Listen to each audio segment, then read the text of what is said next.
Julgados e comentados. A jurisprudência sob a ótica do Ministério Público.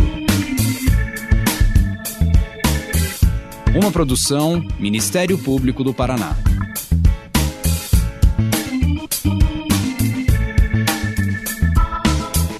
Olá, estamos começando mais um episódio do Julgados e Comentados. Eu sou Sâmia Bonavides e hoje vamos abordar a aplicação de medidas consensuais na gestão processual com a presença do Felipe Forte Cobo, juiz de Direito do Tribunal de Justiça do Estado do Paraná e professor de Direito. Contextualizando o que nós vamos conversar aqui hoje, eu começaria dizendo que o processo civil, após a entrada em vigor do atual Código de Processo Civil, requer, para uma boa gestão dos conflitos, a reformulação do sistema e por meio de uma racionalidade gerencial. Isso devido ao novo paradigma que o orientou, caracterizado pela busca da consensualidade e da maior eficiência e celeridade processual. Nós devemos considerar que, tradicionalmente, os atos de organização do processo foram, na nossa experiência, eminentemente judiciais, focados na adjudicação, mediante práticas de uma autoridade pública, que é o juiz e o seu corpo de auxiliares, bem como também isso é caracterizado pela formalidade do processo.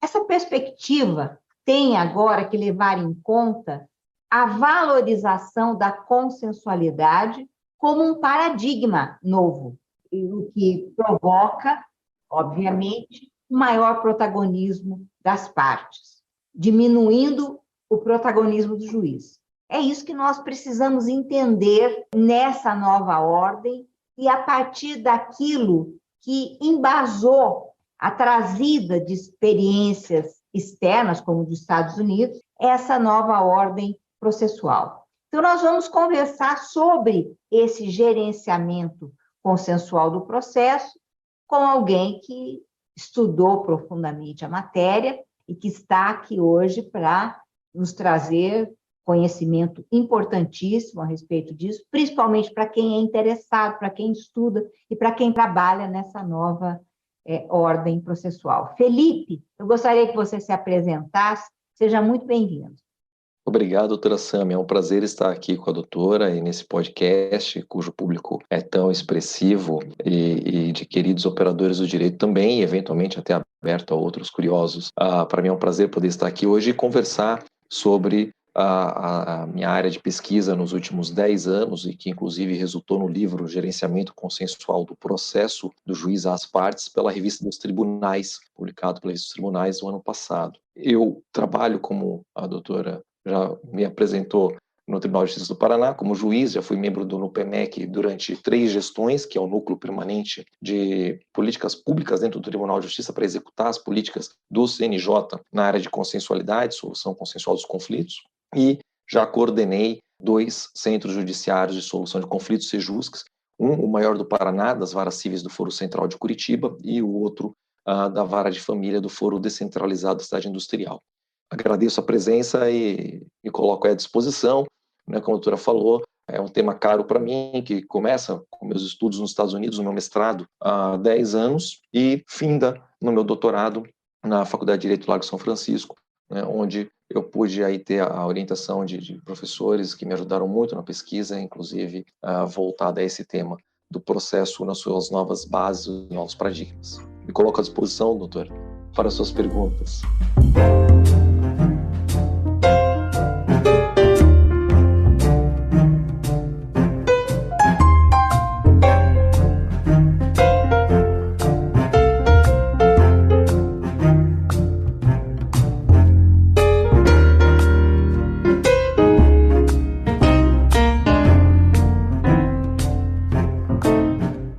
Felipe, a partir da sua experiência e do estudo, do mestrado que você fez nos Estados Unidos, eu acho que era muito importante você contextualizar aqueles que estão acompanhando esse podcast a respeito dessa transposição, né? Essa transposição que veio para a nossa legislação processual, principalmente o nosso Código de Processo Civil, o que está em vigor, e explicasse para nós como é que a consensualidade ela chegou para nós, como ela está sendo praticada e como é que você compreende que deveria se consolidar o chamado case management, que é a base que inspirou, né, a consensualidade e a gestão processual nessa nova ordem.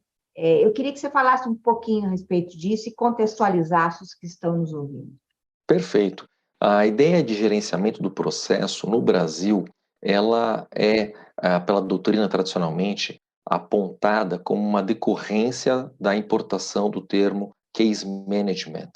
E o case management, ele vai ser utilizado na justiça, primeiramente nos Estados Unidos, depois ele vai, esse mesmo nome, essa mesma terminologia, para a Inglaterra, na reforma que gerou o Código de Processo Civil inglês em 1998, com vigência em 99, e nós acabamos importando essa terminologia deles. Acho que o mais importante é a gente enxergar por que essa palavra management, o gerenciamento, que é estranha ao direito, ela entra no direito e entra na justiça. E ela entra dentro de um movimento maior, que é a redefinição das bases do agir estatal, que ficou conhecido como New Public Management, né, a nova administração pública. Isso ocorre no final do século XX, quando nós temos os estados oprimidos por uma alteração da ordem econômica, encontrando menores recursos, escassez de recursos materiais para a execução daquelas funções tradicionais do Estado Social de Direito, e também diante do aumento da complexidade da sociedade.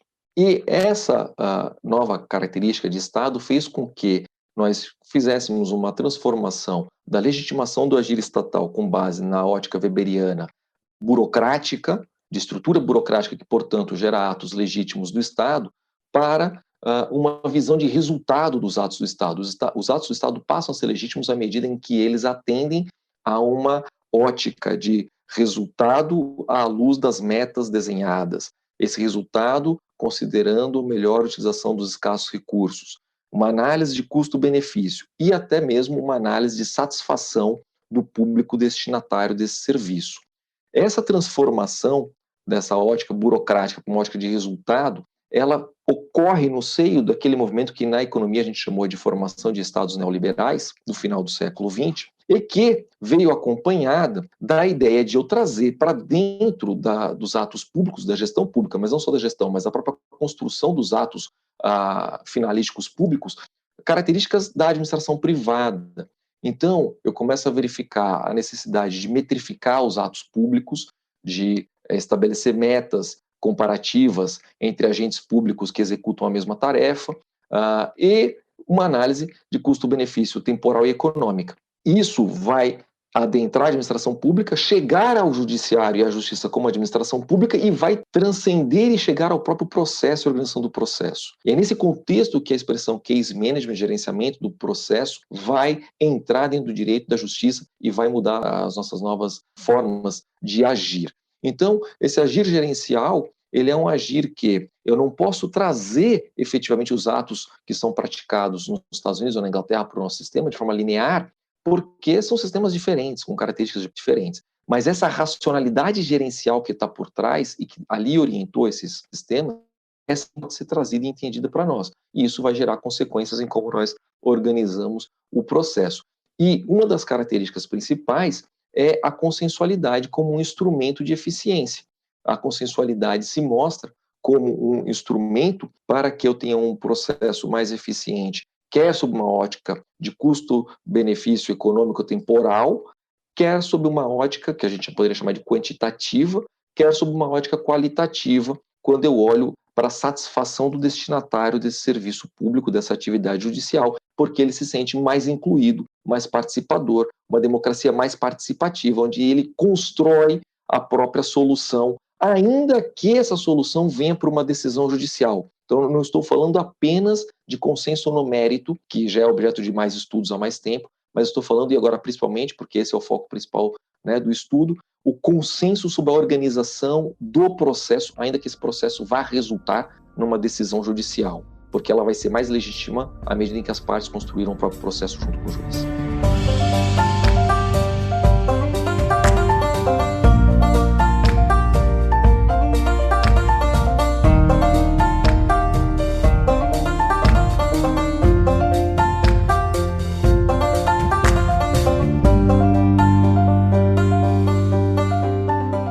Felipe, eu vou me aprofundar um pouco a respeito dessa consensualidade que você tocou um pouco nisso, não apenas como uma alternância à litigância, mas também como uma abordagem que promove a inclusão, a participação e, portanto, em tese, maior satisfação dos envolvidos num caso. Com base nesse enfoque, que é, sim, muito considerado nesse tema pelos estudiosos, em que medida a consensualidade no gerenciamento dos processos ela pode influenciar no plano da satisfação da resolução de um conflito ou de um problema? Mas há como mensurar já isso nesse aspecto? Ou seja, nós já temos alguma pesquisa no Brasil ou no mundo a respeito disso?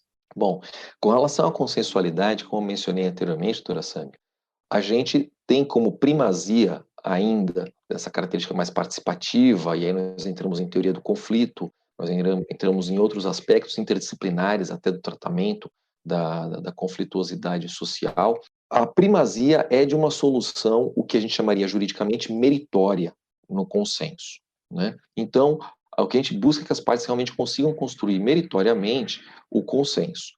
Agora, o que, na verdade, também se verificou é que essa redefinição do agir estatal, essa busca por uma legitimidade dos atos produzidos pelo Estado nas mais diversas manifestações estatais e que, portanto, também na justiça e também, portanto, no processo, dependem de uma maior sensação de participação das partes. Uma participação que não pode ser formal ou burocrática apenas, o meu direito a ter uma contestação ou a participar de uma audiência de instrução. Ela deveria ser, inclusive, na construção do caminho para a qual eu chego a uma decisão, ainda que essa decisão não seja judicial, seja meritória, mas venha por força do juiz, ainda que essa decisão seja judicial, meritória, judicial. Então, essa percepção, ela é narrada em diversos estudos nos Estados Unidos, no Canadá e na Europa. E esses diversos estudos na Europa eu centralizaria mais, inclusive, na França. Me parece que a França é o país europeu que mais se debruçou sobre essa alteração de paradigmas de ação estatal e os reflexos na justiça e no processo. E essa percepção, então, ela é retratada por Cécile Vigo, por Loic Dier, na França, por Catherine Pitt, no Canadá, por Samuel Zakharov, nos Estados Unidos e tantos outros. E ela, no Canadá e na Europa, ela é muito expressiva sob a terminologia, a expressão de reconquista da confiança na justiça.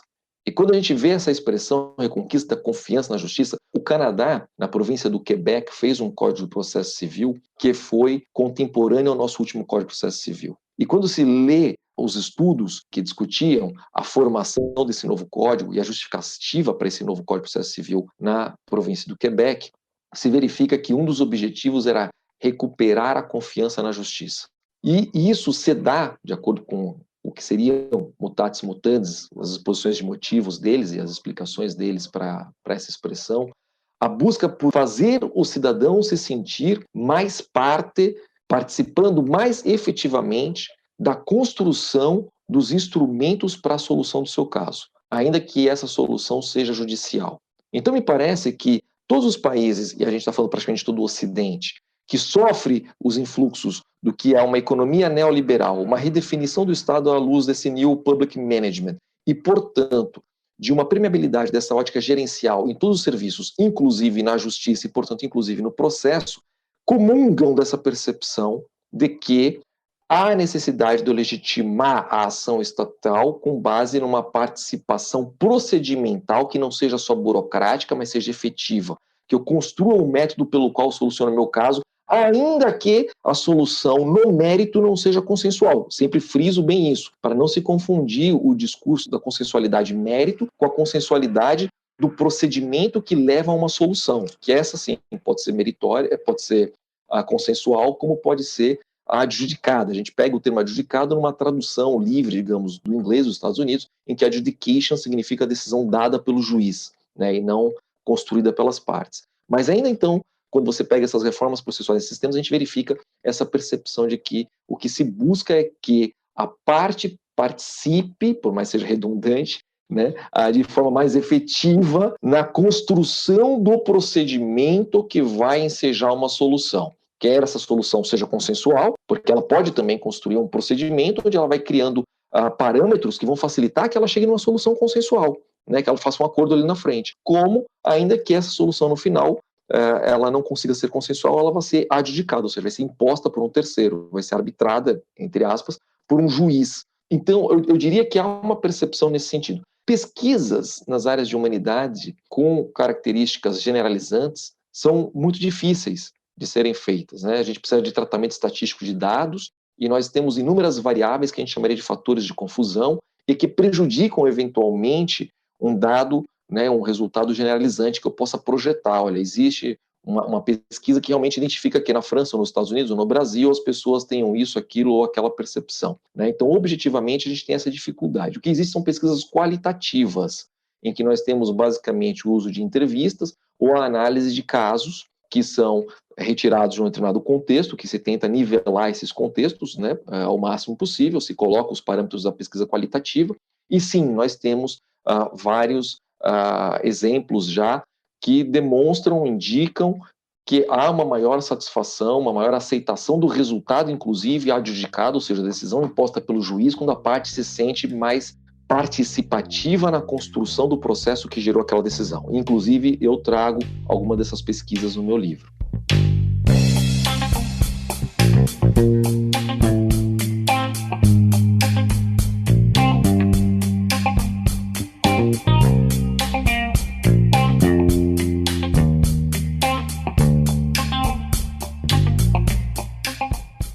Muito bem. Agora eu vou abordar o outro aspecto, que é aquele impacto esperado dessa mudança em relação ao número de processos que tramitam, encurtamento desse tempo, maior celeridade na entrega, né? Hoje, pela Base Nacional de Dados do CNJ, há aproximadamente 78 milhões de processos em trâmite em 2023.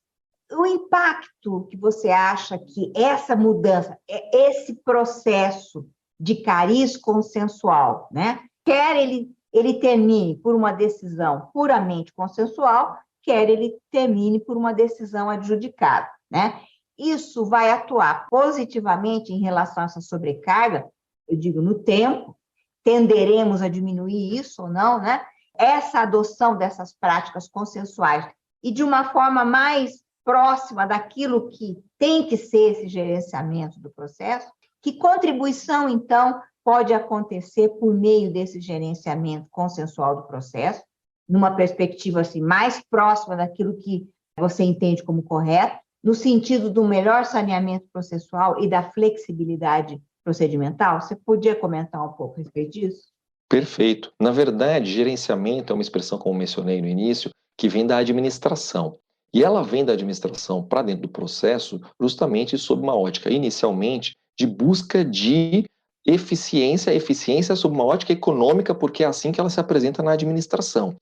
Essa eficiência econômica, que a gente vai chamar então de quantitativa, ela vai se preocupar com a redução do custo e a redução do tempo do processo. E ela vai medir a qualidade, ou seja, qual é o processo mais eficiente e menos eficiente, com base justamente nesses dois parâmetros que são objetivos e passíveis de medição.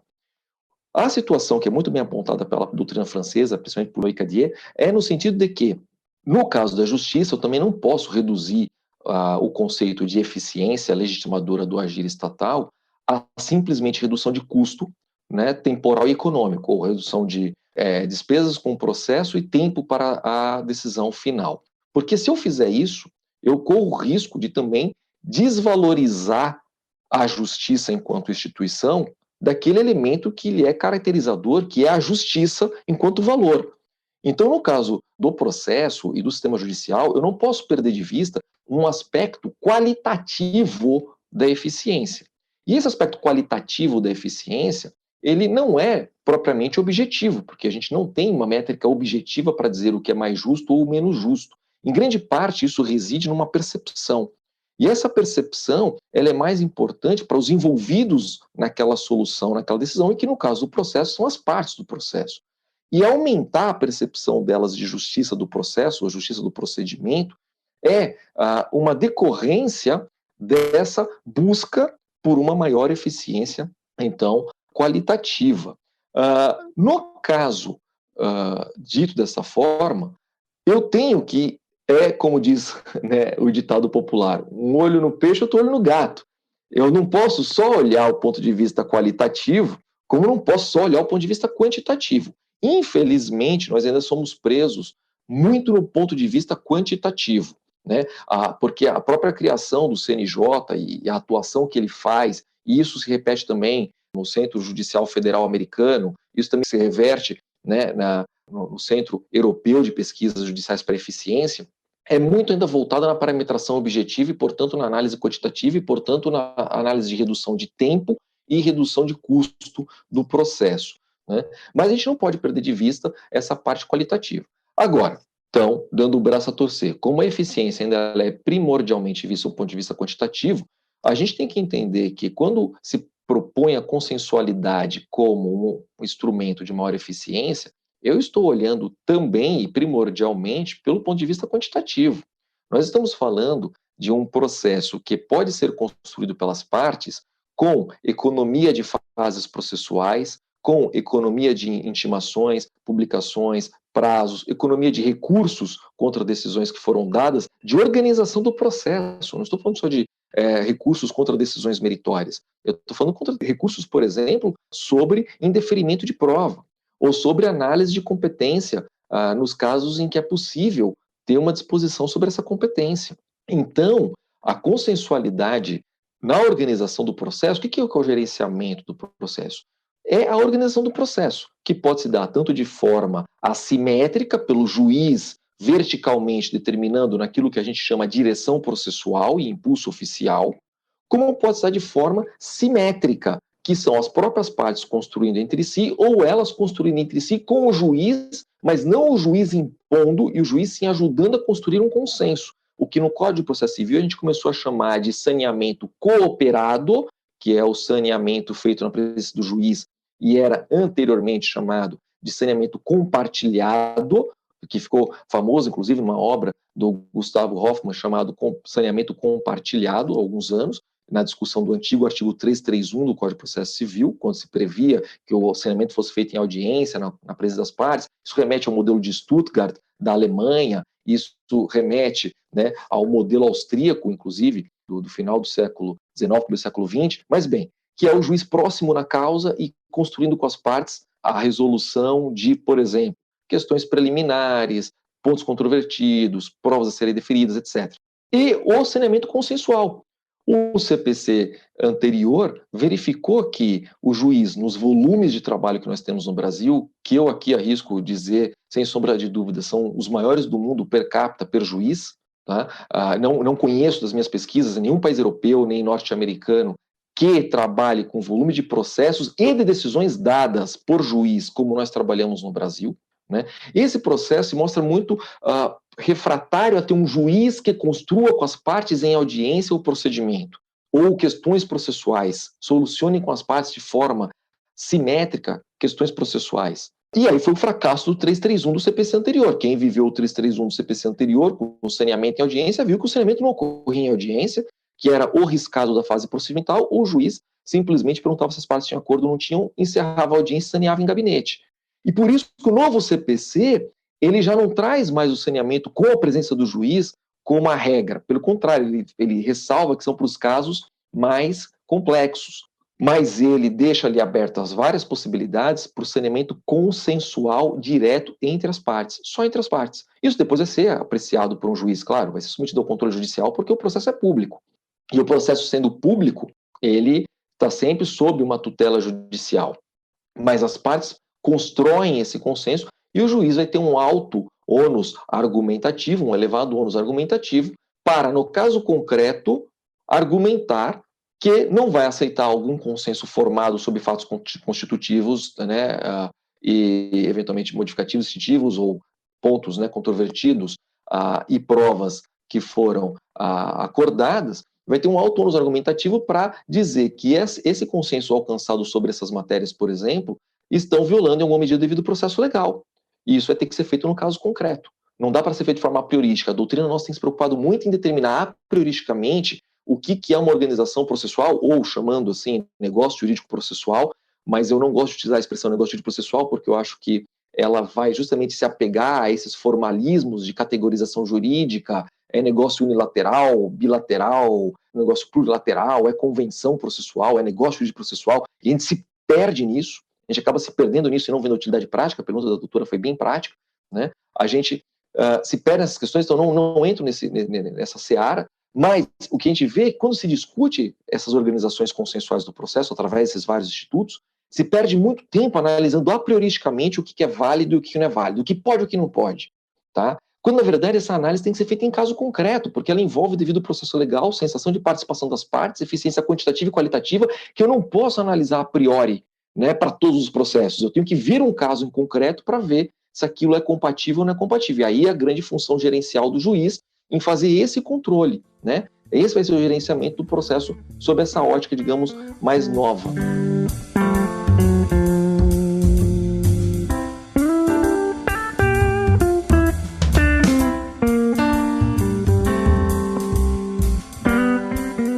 Então agora vamos passar um pouco para você comentar como é que na sua experiência de magistrado isso tem se dado na prática.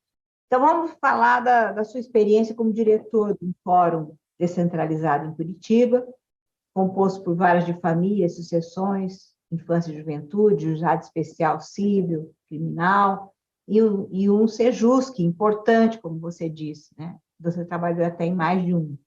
Fale para aqueles que estão acompanhando esta gravação a respeito dessa sua experiência, até para a gente saber como é que essa comunidade jurídica está preparada para isso. É possível você fazer de uma forma correta? Estou falando tendo a perspectiva da comunidade jurídica que está aí, né? Essa gestão consensual do processo?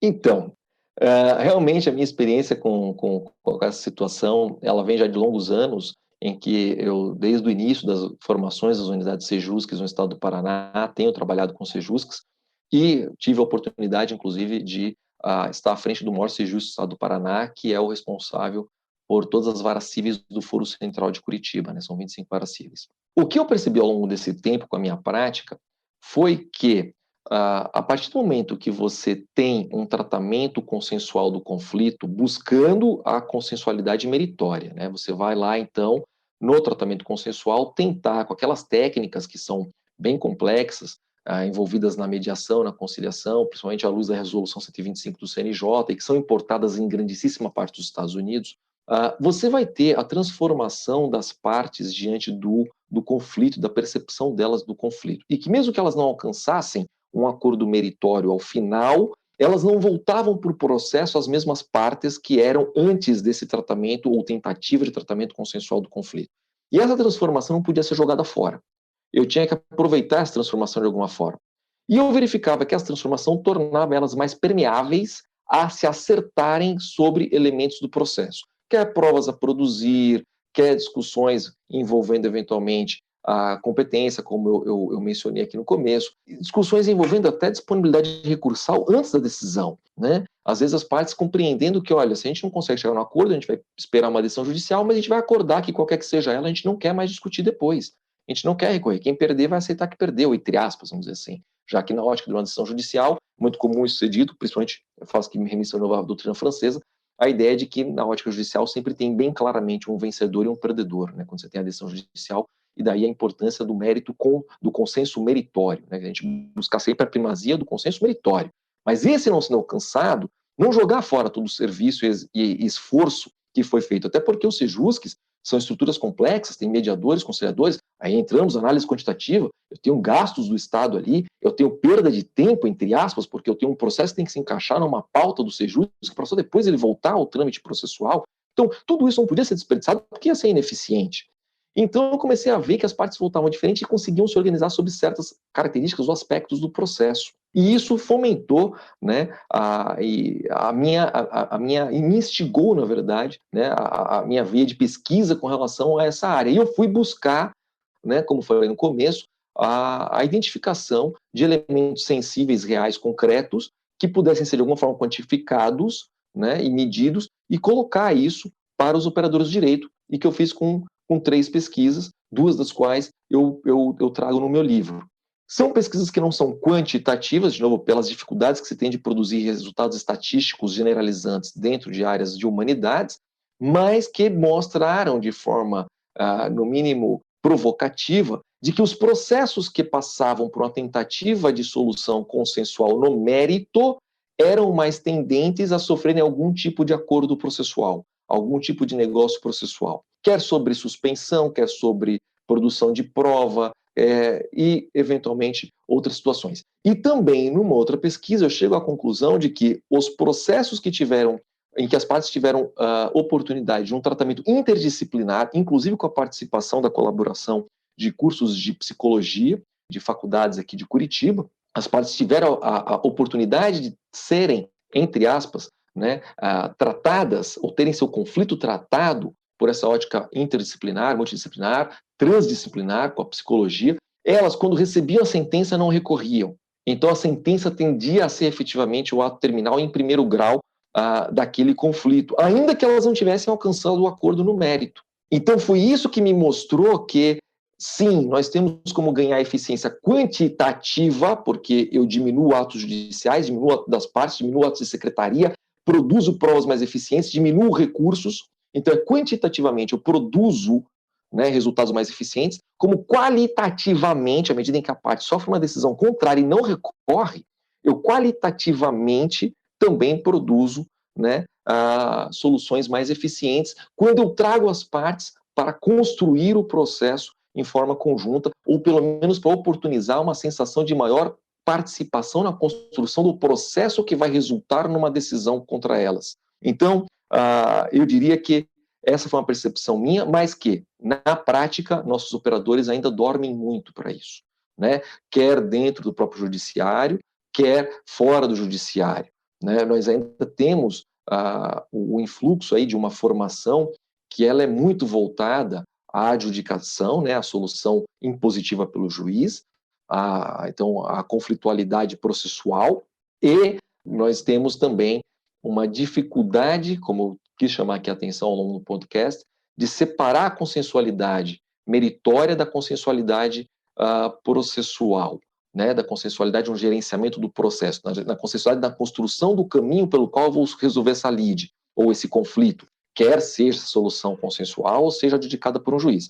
São consensualidades diferentes, que se comunicam, claro, se interrelacionam, inclusive defendo a primazia da consensualidade meritória, que se primeiro tente sempre consensualizar sobre o mérito, mas que, em não sendo esse possível, que se enxergue que existe uma zona de consensualidade processual que deve ser trabalhada à luz do caso concreto e sem os tecnicismos a priorísticos do que é válido ou não válido de acordo com categorias jurídicas estanques e abstratas, como o negócio jurídico processual, convenção processual, o negócio é unilateral, bilateral, plurilateral, os efeitos já estão prontos para serem disparados imediatamente, precisam de uma homologação judicial para serem disparados. Não, que a gente tenha foco num novo princípio, uma nova axiologia, num novo paradigma de ação estatal e que no processo se traduz, né, no processo judicial, baseada na construção em consenso com as partes, né? Eu cito aqui, eu acho interessante uma frase do Calamandrei, que sempre me incentivou também, principalmente nesse tópico aqui específico, em que ele fala que a prática pode ir além, ela pode de forma insensível transformar toda a orientação de uma reforma e paralisar as intenções inovadoras com uma indiferente resistência mais mortal que uma rebelião aberta, e que as repetidas experiências históricas demonstram que a prática atua principalmente no sentido de retardar o andamento do processo que no sentido de acelerá-lo. e de obstaculizar as reformas em que os legisladores tentaram imprimir um ritmo mais veloz. Nós, com o novo Código de Processo Civil, temos instrumentos que o legislador nos deu para acelerar e fazer esse tratamento consensual do processo. É o 190, o 191, calendarização processual, negócio jurídico processual, nós temos saneamento consensual entre as partes, saneamento cooperado com a presença do juiz, nós temos as partes podendo afunilar, então, os pontos controvertidos, indicar os meios de prova, nós temos tudo isso. Cabe agora aos operadores, na prática, terem a reformulação da sua percepção sistêmica à luz do que é esse movimento externo ao direito, que é de nova organização estatal e legitimação dos atos públicos, para transformar isso em ações concretas e que, ao final, vão alcançar essa eficiência que todo mundo quer.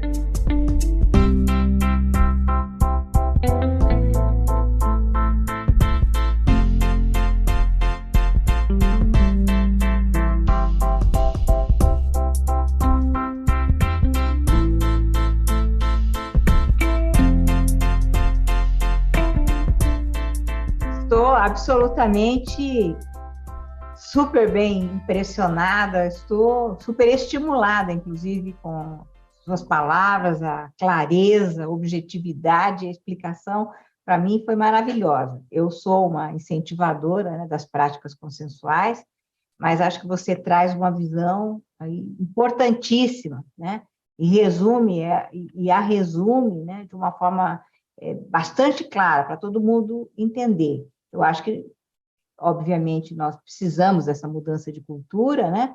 E percepções, né? Orientações como as suas que vão contribuir muito. Eu gostaria de deixar agora alguns minutinhos para você se despedir, se quiser complementar alguma coisa, Felipe, por favor. Eu agradeço, eu agradeço imensamente a oportunidade de poder, de novo, discutir sobre esse tema que é caro para mim e que eu acho que ainda é muito carente de discussão na nossa doutrina, né? Nós temos que a consensualidade no Brasil, ela foi trazida primordialmente para a cadeira de processo, né? Mas o processualista brasileiro, ele ainda é muito cientificista. E aí ele tem uma resistência maior a enxergar a consensualidade enquanto uma existência fática que tem uma importância para a eficiência processual e para a organização do processo, além da categorização jurídica das suas consequências ou dos seus pressupostos. Quando, na verdade, uma análise interdisciplinar, multidisciplinar, cada vez mais exigida na sociedade, num novo mundo, num novo conhecimento, em que os conhecimentos não são mais tão estanques, existe essa fluidez, principalmente no direito que, se no passado, mais nos Estados Unidos, mais recentemente no Brasil, sofreu, né, o aporte da economia na análise econômica do direito, hoje já está na análise comportamental, análise psicológica. A gente precisa fazer esse diálogo também no processo e entender que não se trata de aprioristicamente decidir o que pode e o que não pode. Eu tenho que, no caso concreto, verificar, e essa é a importância do juiz para o processo, e essa é a importância do gerenciamento do processo por um órgão judicial preparado, né, e aparelhado para fazer isso, que é ele fazer o controle. No caso concreto, se aquela consensualidade, que tem que ser primordial, não só no mérito, mas também na própria organização do processo, ela está, de alguma forma, violando um devido processo legal, uma garantia constitucional. Se não estiver violando, ele tem que dar abertura à concretização daquele consenso para que ele possa construir, assim, não só quantitativamente, mas qualitativamente, um processo mais eficiente, uma decisão mais eficiente, que vai emprestar mais legitimidade ao Estado juiz, e como se diz no Canadá, se diz na Europa, né, na França, mas também foi já dito na Itália e na Espanha, recuperar a confiança do jurisdicionado no sistema, na justiça. E isso se faz na comunidade do século XXI, com as características do século XXI, que não podem ser formalistas e dogmáticas. Então, fica aqui o meu clamor para que, né, se informem mais a respeito. Existe hoje uma Ferrari, né, vamos fazer aqui uma alusão aí à famosa máquina italiana, né, de instrumentos processuais no nosso Código de Processo Civil, para que a gente dê esse passo além, né, e tomemos em conta esse cuidado, essa observação já tão antiga do Calamandrei, de que precisamos, né, ter esse movimento de quebra da inércia, porque senão a prática vai sempre só refutar o que a gente traz de novidade pensada pelo legislador e vamos continuar fazendo as coisas como sempre, ou como diria Einstein, né? Não tem como se esperar resultados diferentes fazendo sempre as mesmas coisas. Então, a gente tem que mudar como a gente faz as coisas se a gente quer resultados diferentes. Muito obrigado pela participação, pela oportunidade, e foi um prazer. Nós é que agradecemos, viu? Uma grande contribuição. Acredito que nós temos material para conversar ainda muito outras vezes. E não se esqueça, você que está nos acompanhando até aqui, de curtir ou se inscrever em nossas redes sociais, assinar nosso podcast no aplicativo de sua preferência. Você também pode participar da elaboração dos julgados e comentados para sugerir um tema, encaminhar dúvidas ou comentários, que você pode mandar para o e-mail julgadosecomentado@mppr.mp.br ou pelas nossas redes sociais. Muito obrigada a todos e até a próxima. Uma produção Ministério Público do Paraná.